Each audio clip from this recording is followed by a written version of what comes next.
Good evening friend, Dastak coaching Varanasi में आपका स्वागत है। इस वीडियो में हम शिक्षण कौशल को देखेंगे कि शिक्षण कौशल का परिचय क्या होता है, स्तर कितने होते हैं, ब्लूम का विभाजन है, शिक्षण सूत्र है, इन सब चीज़ों को देखेंगे। और इसके नेक्स्ट वीडियो में हम लोग जो है जैसे सूक्ष्म शिक्षण हो गया, शिक्षण के प्रतिमान है जो इससे थोड़ा सा लंबा रहेगा, और शिक्षण की प्रमुख जो है परिभाषाएँ अनेक विद्वानों के द्वारा क्या क्या दी गई हैं, और शिक्षण के सिद्धांत क्या क्या हैं। तो इस वीडियो में हम जो है आपके शिक्षण क्या होता है, शिक्षण का परिचय देखेंगे, स्तर, ब्लूम का विभाजन और शिक्षण सूत्र को देखेंगे। तो चलिए वीडियो को शुरू करते हैं। जैसा कि आप जान रहे हैं कि जो टीचिंग स्किल है, इसके अगर हम सामान्य अर्थ की बात करें तो शिक्षण कौशल वास्तव में वह कला है, एक आर्ट है। शिक्षण क्या है? एक आर्ट है जिसकी सहायता से एक शिक्षक जो है क्या करता है, अपने शिक्षण की कला को प्रभावशाली एवं क्या बनाता है, रुचिकर बनाता है। जब कोई भी जो है टीचर क्लास में जाता है तो वो टीचिंग स्किल के माध्यम से, शिक्षण कौशल के माध्यम से उस विषय वस्तु को, उस कक्षा को क्या करता है, रुचिकर बनाता है। तो ये एक तरह से क्या है, आर्ट है। और हम अब प्रमुख विद्वानों के द्वारा जो है दी गई शिक्षण कौशल की परिभाषाओं पर विचार करेंगे कि अनेक विद्वानों ने अलग अलग अपनी परिभाषाएं जो है इसके ऊपर क्या क्या दिया हुआ है इन्होंने। तो जैसे एलन और गेज की परिभाषा है, इंपॉर्टेंट परिभाषा है एलन गेज की। ये कहते हैं कि शिक्षण कौशल वे अनुदेशनात्मक क्रियाएं हैं जिनका प्रयोग अपने कक्ष में करके एक शिक्षक अपने कक्षा शिक्षण को क्या करता है, प्रभावशाली बनाता है। माने टीचिंग स्किल क्या है, एक अनुदेशात्मक क्रिया है जिसका प्रयोग करके टीचर क्या करता है, अपने कक्षा शिक्षण को जो है प्रभावशाली बनाता है। अब अगर वी के पासी, ये भी इनका इम्पोर्टेंट है, वी के पासी का, कि शिक्षण कौशल छात्रों को सीखने में सुगमता प्रदान करने के विचार से संपन्न की गई शिक्षण क्रियाओं एवं व्यवहारों का क्या है, एक ग्रुप है, समूह है।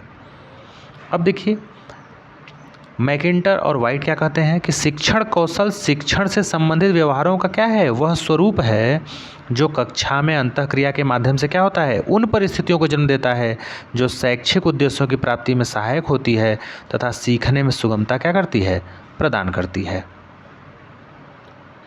अब देखिए प्रमुख बिंदु क्या क्या है। तो अगर हम शिक्षण की बात करें तो सूक्ष्म शिक्षण के अगर जनक पूछे तो प्रोफेसर D.W. एलन ने 14 शिक्षण सूत्र क्या किए हैं, माने हैं। अगर आपसे पूछा जाए कि सूक्ष्म शिक्षण के जनक कौन है तो प्रोफेसर D.W. एलन, और इन्होंने कुल कितना दिया है, 14 शिक्षण कौशल दिया है। और अगर भारतीय विद्वान पूछे तो भारतीय में प्रोफेसर वी के पासी का नाम आएगा, और इन्होंने कुल 13 शिक्षण कौशल क्या हैं, माने हैं। और डॉक्टर कुलश्रेष्ठ और उनके सहायकों ने जो है कुल कितना माना है, 15 माना है। ठीक है, तो आपको याद रखना है कि सूक्ष्म शिक्षण का जनक पूछे तो प्रोफेसर W. एलन कितना दिए हैं, 14। भारतीय प्रतिमान पूछे विद्वान द्वारा तो प्रोफेसर वी के पासी, इन्होंने 13 दिया है। और डॉक्टर कुलश्रेष्ठ को पूछे तो ये 15 दिए हैं। और एक और प्रोफेसर हैं जंगीरा जो है प्रोफेसर, इन्होंने 20 शिक्षण कौशल को क्या किया है, माने हैं। अब देखिए प्रमुख शिक्षण कौशल कौन कौन से हैं। जैसे पहला है प्रस्तावना कौशल। क्या है, प्रस्तावना। अब देखिए जब टीचर कक्षा में जाने से पहले किसी न किसी जो है विषय वस्तु के प्रति जो है अपना क्या करता है, एक पाठ्य योजना तैयार करता है, तो उसी को जो है इंट्रोड्यूस करने के लिए तो पहला हमारा शिक्षण कौशल हो गया प्रस्तावना कौशल, इंट्रोडक्शन स्किल। अब इसमें है क्या, विषय वस्तु को संक्षिप्त में बताना, पूर्व ज्ञान से नवीन ज्ञान को जोड़ना, विषय वस्तु को बालक के परिवेश से जोड़कर बताना। ऐसा नहीं कि बालक को आप उदाहरण दे रहे हैं या कुछ दे रहे हैं तो आप उसको ऐसा बताइए वो कभी देखा ही ना हो। माने उसके परिवेश से, वो अगल बगल जो वो चीज़ें अपने परिवेश में देखा हो वातावरण में, उन चीज़ों के माध्यम से उदाहरण दिया जाए। रुचिकर बनाना, बालक में जिज्ञासा एवं तत्परता का क्या करना, विकास करना। ये सब किसके अंतर्गत आएगा, प्रस्तावना कौशल के। और अगर आपसे पूछे कि प्रस्तावना कौशल के जो है किस नियम पर आधारित है तो थॉर्नडाइक के जो है तत्परता के नियम पे क्या है, आधारित है। तो प्रस्तावना कौशल किस पे आधारित है, थॉर्नडाइक के जो है तत्परता नियम के आधार पे क्या है, आधारित है। नेक्स्ट कौशल की बात करें, स्किल की बात करें तो उद्देश्य कथन कौशल है। क्या है, उद्देश्य कथन कौशल, पर्पज स्टेटमेंट स्किल।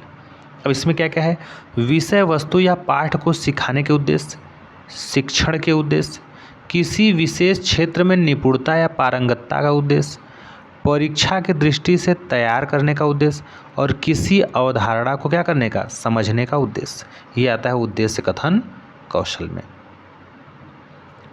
नेक्स्ट है आपका व्याख्या कौशल। अब देखिए व्याख्या कौशल को एक्सप्लेनेशन स्किल कहते हैं। इसमें किसी क्लिष्ट अवधारणा को सरल शब्दों में क्या किया जाता है, समझाया जाता है। उदाहरण की सहायता ली जाती है समझाने में। किताबी ज्ञान को बालक के वास्तविक परिवेश से जोड़कर समझाया जाता है और ज़रूरत पड़ी तो बालक की स्थानीय भाषा में भी क्या किया जा सकता है, समझाया जा सकता है। और कठिन शब्दों के लिए जो किताबी भाषाएं हैं, जो कठिन शब्द हैं, उनको आसान शब्द में जो है उनको बताना। और किसी मुश्किल बिंदु को मूर्त शिक्षण सामग्री या गतिविधि द्वारा क्या करना, व्यवहार में ला करके समझाना।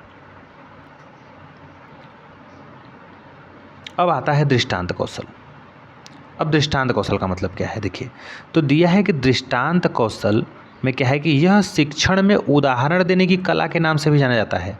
जो आप उदाहरण देके समझाते हैं उसी को हम क्या कहते हैं, दृष्टांत कौशल।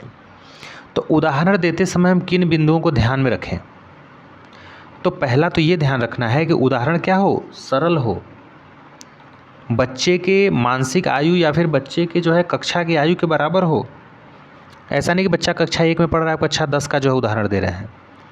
उदाहरण बालक के दैनिक जीवन का क्या हो, हिस्सा हो, और उदाहरण विषय वस्तु से जुड़ा हो अर्थात अप्रत्यक्ष न हो। उदाहरण मूर्त हो और दो अर्थी न हो। उदाहरण संकल्पना को समझने में क्या हो, सहायता करे। उदाहरण की भाषा क्या हो, सरल हो, क्लिष्ट न हो। उदाहरण किताबी न होकर दैनिक जीवन का क्या हो, हिस्सा हो। तो दृष्टांत कौशल देते समय इन चीज़ों का क्या करना चाहिए, ध्यान रखना चाहिए। अब देखिए प्रश्न निर्माण कौशल है। प्रश्न निर्माण कौशल में क्या है कि प्रश्न क्या होने चाहिए, सटीक होने चाहिए। निचली कक्षा में प्रश्नों के उत्तर निश्चित हों, अनिश्चित न हो। प्रश्न शुरुआत में अति लघुत्तरी या लघुत्तरी हों, मैंने छोटे छोटे प्रश्नों से। जहां उत्तरों में निष्पक्षता की जरूरत हो वहां बहुविकल्पी क्या हो, प्रश्न हो। और चिंतन को बढ़ावा देने के लिए खुले अंत वाले निबंधात्मक प्रश्न क्या हो, पूछे जाएं। चिंतन को, जैसे निबंध हो गया, आलेख हो गया, ये सब चीज़ें। प्रश्न संपूर्ण विषय वस्तु से क्या किए जाएं, पूछे जाएं। और प्रश्न सरल से कठिन की ओर हो। तो ये आ गया प्रश्नीकरण कौशल में आपके। अब है उद्दीपन परिवर्तन कौशल। अब देखिए उद्दीपन परिवर्तन कौशल क्या है कि विषय वस्तु नीरस न लगे, उबन न लगे, इसलिए शिक्षक को उद्दीपन परिवर्तन कौशल का प्रयोग क्या करना चाहिए, करना चाहिए। ये नहीं कि हाथ बांध के खाली बस लेक्चर दिए जा रहे हैं। उसको हाव भाव से, आवाज़ में उतार लय ताल के साथ, कुछ समय के बाद उस टॉपिक को थोड़ा सा विषय वस्तु को चेंज करके, या फिर खेल कूद आदि कला के माध्यम से, या फिर बीच बीच में हंसी मजाक करके थोड़ा बहुत माहौल को खुशनुमा करके जो है क्या करना चाहिए, पढ़ाना चाहिए। तो ये उद्दीपन परिवर्तन कौशल है। एक ही लय से जो है पढ़ाने में बच्चे में क्या होता है, ऊबन का भाव। अब देखिए श्यामपट्ट कौशल, ये बहुत ही इंपॉर्टेंट है श्यामपट्ट कौशल।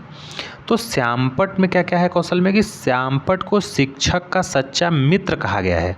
और श्यामपट्ट के बाएं खड़े हो, शिक्षक क्या होना चाहिए, बाएं खड़ा होना चाहिए। और श्यामपट्ट के साथ कितना कोण बने, 45 डिग्री का।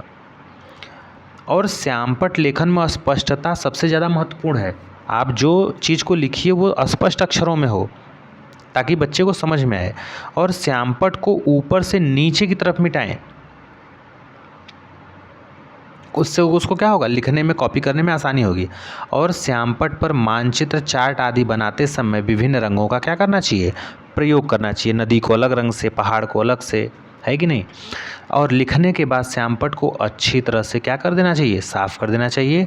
और श्यामपट्ट के हमेशा कहाँ लिखना चाहिए, मध्य में। नेक्स्ट है पुनर्बलन कौशल, ये भी बहुत इंपॉर्टेंट है। अब देखिए सब स्किल है।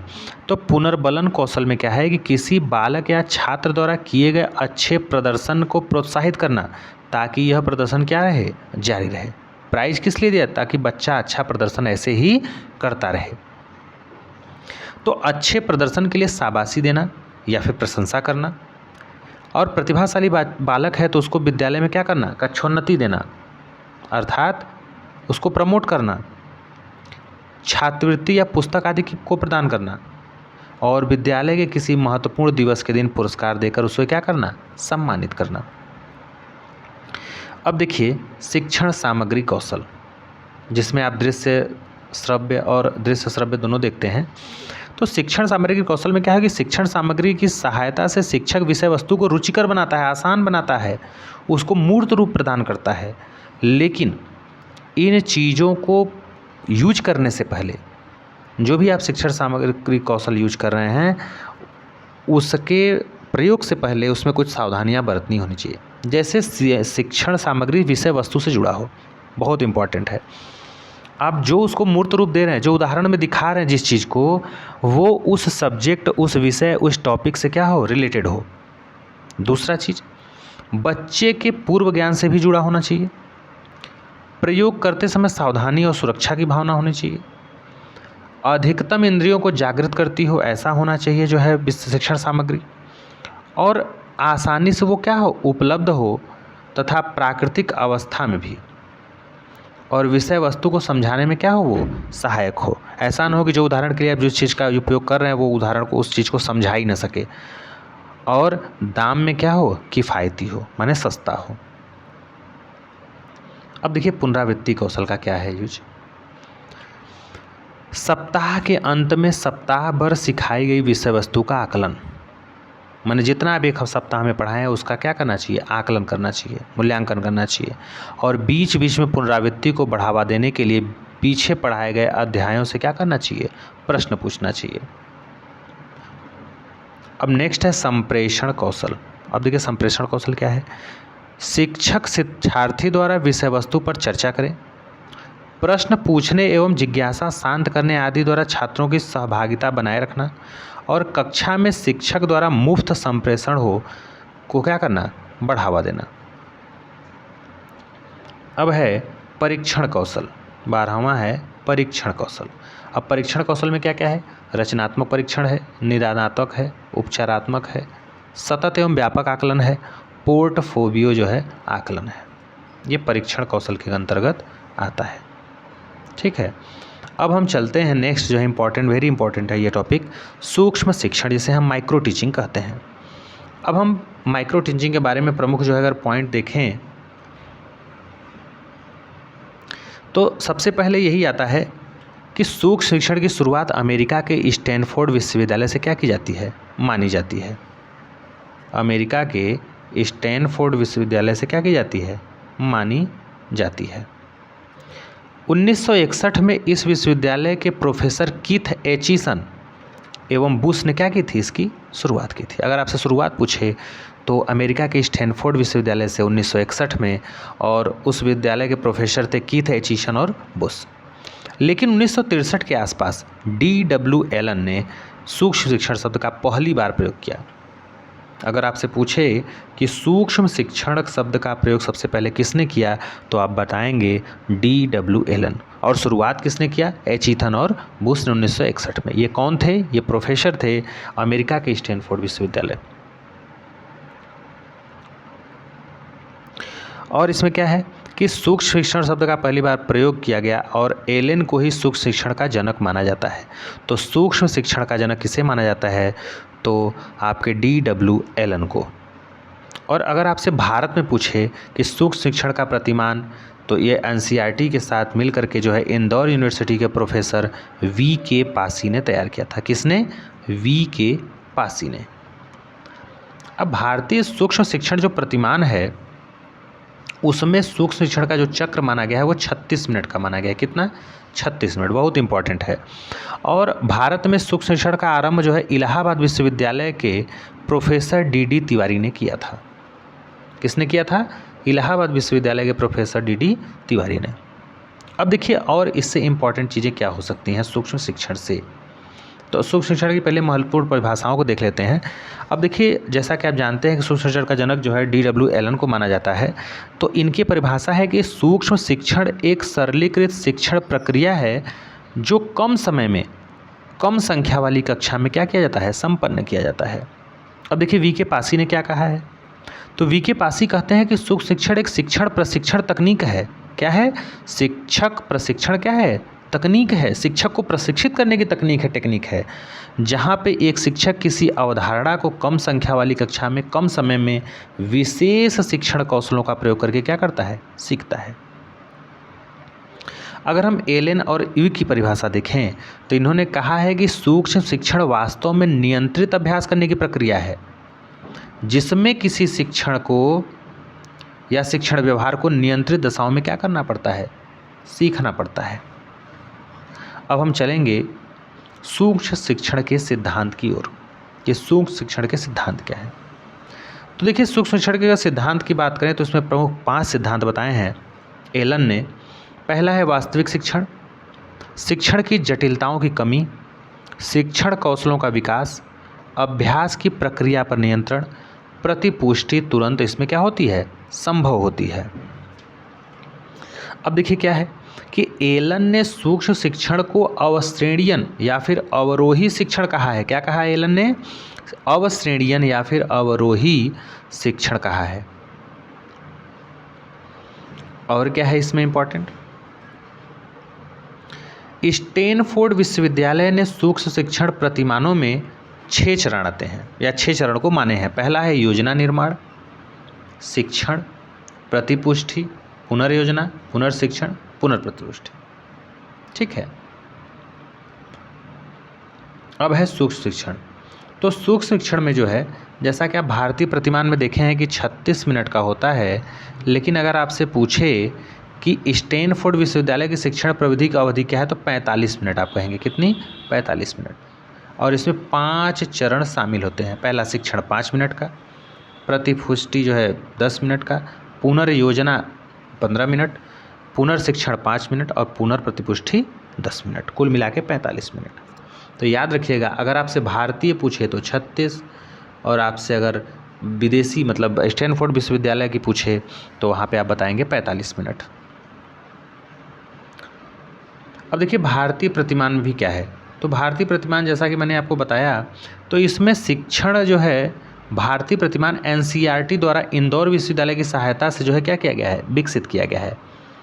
इसमें बताया गया है कि छात्रों की संख्या 5 से 10 हो, जो छात्र हों वो वास्तविक छात्र हों, बीएड के हों या बीटीसी के सहपाठी हों या निरीक्षक हों, निरीक्षक भी उसी बीटीसी और बीएड से हों, बाहर से बुलाया गया एक निरीक्षक हो और पाठ की अवधि 6 मिनट की हो, कुल अवधि 36 मिनट की हो और शिक्षण कौशलों की संख्या जो है एक समय में किसी एक शिक्षण जो है कौशल का आप क्या कर सकते हैं, यूज कर सकते हैं। जैसे प्रस्तावना कौशल है, आपका व्याख्या है, प्रश्नीकरण है, दृष्टांत है, ये सब चीज़ में से किसी एक का आप क्या कर सकते हैं, प्रयोग कर सकते हैं।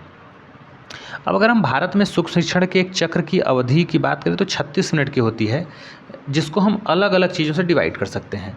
अगर कुल अवधि आपके 36 मिनट की है तो इसको हम क्या कर सकते हैं, 5 भागों में विभाजित करते हैं। जैसे पहला है शिक्षण, 6 मिनट का शिक्षण करेंगे, टीचिंग करेंगे। पहले में भी प्रस्तावना या योजना नहीं शामिल है, पहले शिक्षण है।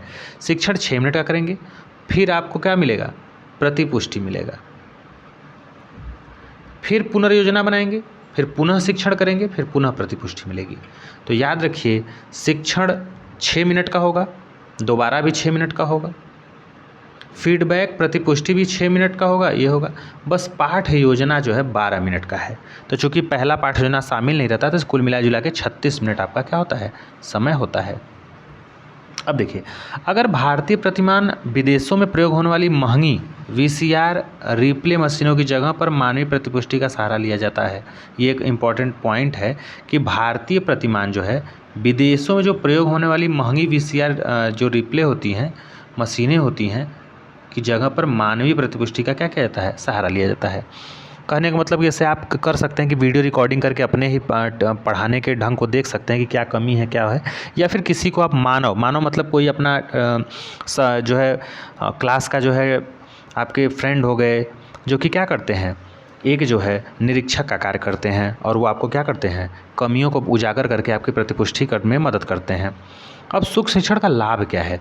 क्योंकि आप जानते हैं कि एक टीचर जो है वास्तविक कक्षा कक्ष में जाने से पूर्व जो है एक आर्टिफिशियल या एक बनावटी जो है कक्षा कक्ष के माहौल में जो है टीचिंग करता है। तो ये क्यों करता है, किस लिए? तो कुछ ना कुछ उसका लाभ है। ये लाभ है कि विशिष्ट शिक्षण कौशलों पर फोकस करने में सहायक, अर्थात जो आपके जो है कह सकते हैं कि जो रियल में जो आपका होता है कौशल, तो उसको अच्छा करने के लिए, कहने का मतलब कि आप जैसे अगर एक बनावटी वातावरण में करेंगे तो आपके जो भी कमियां रहेंगी उनको क्या किया जा सकता है, सुधारा जा सकता है। तो ये उन पे जो है सहायक होती हैं। तुरंत आपको प्रतिपुष्टि मिल जाती है, कोई भी कमी है, कोई बोलने में, खड़े होने में, लिखने में, तो आपको तुरंत क्या होता है, उसका फीडबैक मिल जाता है। निष्पक्ष मूल्यांकन होता है, मतलब जो बैठे रहेंगे निष्पक्ष रूप से आपका क्या करेंगे, मूल्यांकन करेंगे, जो सही रहेगा सही, गलत रहेगा तो गलत। निरीक्षक का परामर्शदाता होना, जो आपका निरीक्षण कर रहा है वो आपका दोस्त ही है, एक तरह से आपका जो है परामर्शदाता है। शिक्षण की जटिलताओं में कमी हो जाती है धीरे धीरे, नियंत्रित परिस्थितियों में शिक्षण हो जाता है, और निदान एवं क्या हो जाता है, उपचार, कमियों को जान करके उसका उपचार किया जाता है। ठीक है, तो इस वीडियो में बस हम यही देखेंगे और नेक्स्ट वीडियो हम शिक्षण के प्रतिमान देखेंगे। ठीक है, तो मिलते हैं नेक्स्ट वीडियो में, तब तक के लिए थैंक यू।